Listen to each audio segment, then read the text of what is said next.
100 rupee বা তার বেশি মূল্যের পণ্যে দিতে হবে 80% শুল্ক। ভারতীয় পণ্যে পূর্বঘোষিত এই শুল্কারোপ বাস্তবায়নে জোর দিয়েছে নেপালের নতুন সরকার। রাজস্ব আদায় বৃদ্ধি ও স্থানীয় ব্যবসায়ীদের সুরক্ষা দিতেই তা কার্যকর করছে বালেন্দ্র শাহ প্রশাসন।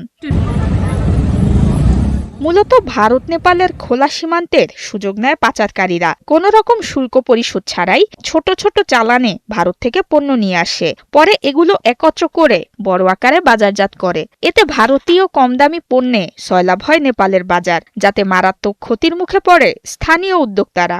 এমন বাস্তবতায় অভ্যন্তরীণ শিল্প ও বাণিজ্যের সুরক্ষায় শুল্কারোপ করে নেপালের সরকার।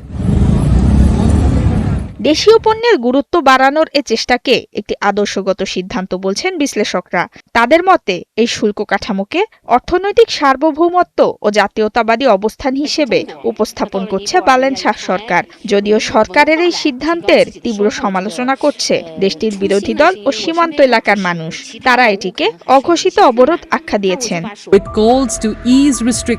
এদিকে সরকারের এই সিদ্ধান্তে দুর্ভোগ বেড়েছে সাধারণ মানুষের। দৈনন্দিন কেনাকাটা কিংবা আত্মীয় স্বজনের জন্য কেনা উপহারেও বসছে শুল্ক।